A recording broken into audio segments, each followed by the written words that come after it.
పుణ్యాలు చేసినా శరీరాన్ని ఇస్తాడు. పుణ్యం చేస్తే దేవత అవుతాడు, పాపం చేస్తే తిరియక్ అవుతాడు. మళ్ళీ ఆయన ఒక శరీరాన్ని ఇస్తుంటాడు. ఎందుకని అంటే ఆ శరీరం ఉందనుకోండి, ఆ శరీరంతో గత జన్మలలో చేసుకున్నటువంటి పాపాన్ని అనుభవించేస్తాడు. ఎందుకంటే నేను ఎప్పుడో ఏదో పాపం చేశాను అనుకోండి, ఏదో ఓ కుక్క అలా వెళ్ళిపోతుంటే నిష్కారణంగా దాని కాళ్ళ మీద ఓ కర్ర పెట్టి కొట్టాను.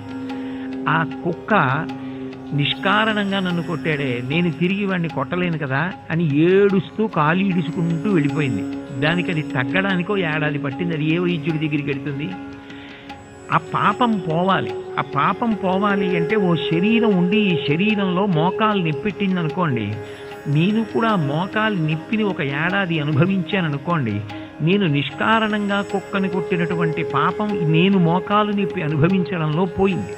అందుకే మన వాళ్ళు చూడండి, ఏదైనా చెప్తే అయ్యో పాపం అంటుంటారు. ఆయనకి కష్టం వచ్చిందండి అంటే అయ్యో పాపం అంటారు. అయ్యో పాపం అనడంలో ఉద్దేశ్యం ఏమిటంటే గత జన్మలలో ఎప్పుడో ఏదో పాపాన్ని ఆయన చేసినటువంటి కారణం చేత ఆ పాపము యొక్క ఫలితం ఇప్పుడు అనుభవంలోకి తీసుకొచ్చినటువంటి పరమాత్మ దాన్ని ఇలా ఇస్తే ఇప్పుడు దాన్ని ఆయన అనుభవిస్తున్నాడని పూర్తి వాక్యం చెప్పకుండా అయ్యో పాపమని వదిలేస్తారు.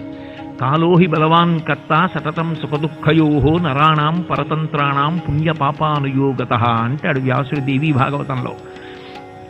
కాలము బహుబలవత్తరమైనటువంటి స్వరూపం, అదే భగవంతుని యొక్క రూపం.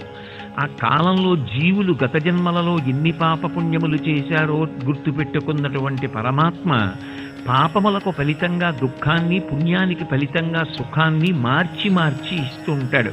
కేవల దుఃఖాన్ని ఇచ్చినా భరించలేడు, కేవలంగా పుణ్యానికి ఫలితంగా సుఖాన్ని ఇచ్చినా విర్రవీగుతాడు. అందుకే మార్చి మార్చి ఇస్తాడు. ఎవరికి కష్టాలు కలకాలం ఉండవు. అందుకే రామాయణంలో సీతమ్మ అంటుంది, కళ్యాణీవతగా దేయం లౌకికీ ప్రతిభాతిమా ఏతి జీవంతి మానందో నరం వర్ష శతాదపి అంటుంది. 100 సంవత్సరములు బ్రతికినటువంటి వ్యక్తి చిట్ట చివర ఆఖరి ఊపిరిలోనైనా మంచి మాట వింటాడు తప్ప బ్రతికున్నంత కాలం కష్టపడ్డం అన్నది ఉండదు. అది పరమాత్మ యొక్క కారుణ్యం. మార్చి మార్చి అయినా సరే కాసేపు సుఖాన్ని కాసేపు దుఃఖాన్ని ఇస్తూ ఉంటాడు. పూర్తిగా ఒక్కలా ఇస్తే భరించలేడు అని. అందుకే అవన్నీ పరమాత్మ తన దృష్టిలో పెట్టుకుని పాపపుణ్యాలకి ఫలితాన్ని ఇస్తాడు. ఆ పాపపుణ్యములకు ఫలితమును అనుభవించడానికే ఈ శకటం వస్తుంది.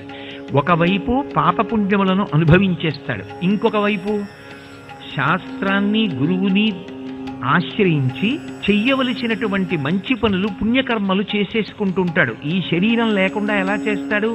ఈ శరీరం ఉంది కాబట్టి నేను ఇప్పుడు భాగవతం మాట్లాడుతున్నాను. ఇది లేకుండా ఎలా మాట్లాడతాను? ఇది ఉంటే మాట్లాడాలి. ఇది ఉంది ఓ ప్రదక్షిణం చేస్తాను, ఇది ఉంది ఒకళ్ళకి ఏమైనా ఇస్తాను, ఈ శరీరం ఉంది ఓ పూజ చేస్తాను, ఈ శరీరం ఉంది ఒక నమస్కారం చేస్తాను.